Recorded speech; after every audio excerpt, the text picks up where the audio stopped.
పంచదశిగా మార్చాలి కాబట్టి దాన్ని రథసప్తమి అని అంటారు. ఈ విశేషమైన రథసప్తమి ఈ రోజు ప్రతి సంవత్సరం రథసప్తమి వస్తుంది, కానీ ఈ సంవత్సరం విశేషంగా చెప్తారు. ఎందుకంటే సప్తమితో కూడిన ఆదివారం కలిసి వచ్చింది కాబట్టి మహారథసప్తమి అంటారు ఈరోజు. ఎందుకంటే తక్కువ ఆదివారం కలిసి రావాలి. ఎందుకంటే సూర్య భగవానుడికి ఇష్టమైంది ఆదివారం కాబట్టి ఆ ఆదివారం రోజున సప్తమి కలిసింది కాబట్టి మహారథసప్తంగా ఈరోజు విశేషంగా పూజలు జరుపుతూ ఉంటారు. అటువంటి రథసప్తమి రోజున స్వామివారికి సూర్యారాధన, విశేషంగా ఆయనకి ఉదయాన్ని తలస్నానం చేయడం, జూనియరాత్రులు కానీ శుక్రరాత్రులు కానీ శిరస్సు మీద భుజాల మీద ఉదయం పైన పెట్టుకొని స్నానం చేస్తే ఆరోగ్యాన్ని ఇస్తాడు అనే ఉద్దేశంలో వారికి పెట్టుకొని చేయడం జరుగుతుంది. అటువంటి స్నానం అయిన తర్వాత స్వామివారికి విశేషంగా పూజ చేసుకొని పొగలు వండటం అనేది ఆచారంగా వస్తూ ఉన్నది. ఈరోజు చిక్కుడు గింజలు ఏవైతే చిక్కుడు ఆకుతో కానీ చిక్కుడు కాయలు కానీ చిక్కుడు గింజలు కానీ స్వామివారికి విశేషంగా అనేది అందించి దాంట్లో విశేషమైన వెలుగుస్ ఉంటాయి. అందులో చిక్కుడుకాయలు చెప్తారు. అది కాకుండా ఈ కాలంలో ఎక్కువగా పడుతాయి. అందులో చిక్కుడు చెప్పడానికి విశేషమైన కారణం ఉంది. అది కాకుండా జిమ్మేదారులకి చిక్కుడు ఆటలు సూర్యుడి కన్నా ఎక్కువ గ్రహిస్తాయి. జిమ్మేదారుల తర్వాత చిక్కుడు ఎక్కువ ఆ కిరణాన్ని ఎక్కువగా గ్రహించేది.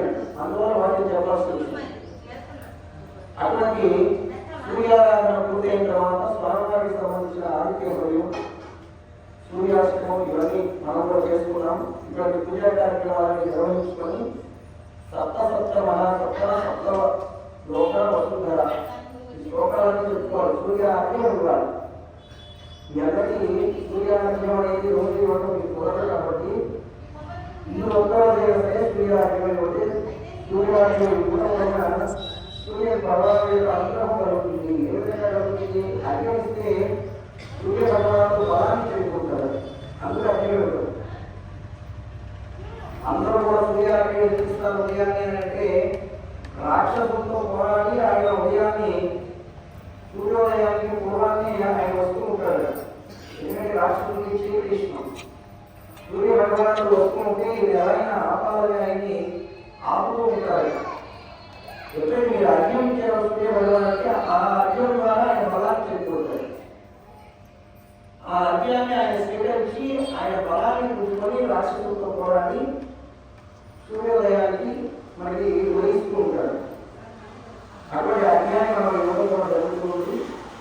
సూర్యార్ఘ్యాన్ని ఇచ్చిన తర్వాత భగవానికి విశేషంగా ఎవరైతే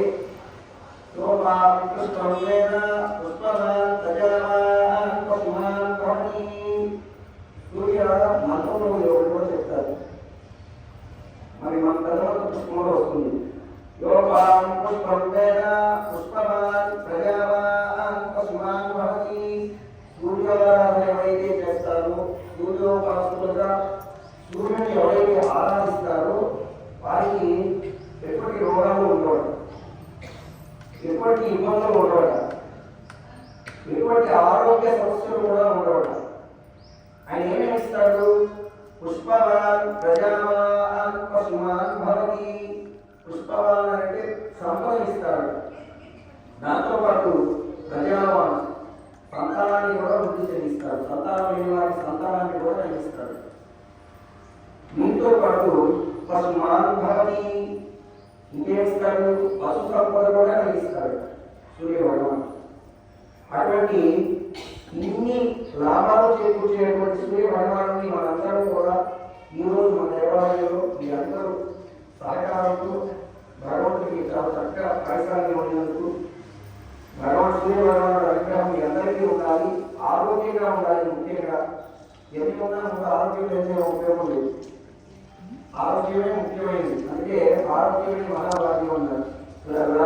ఉపయోగం లేదు. మిగతానికి చేసినప్పుడు ఉపయోగం.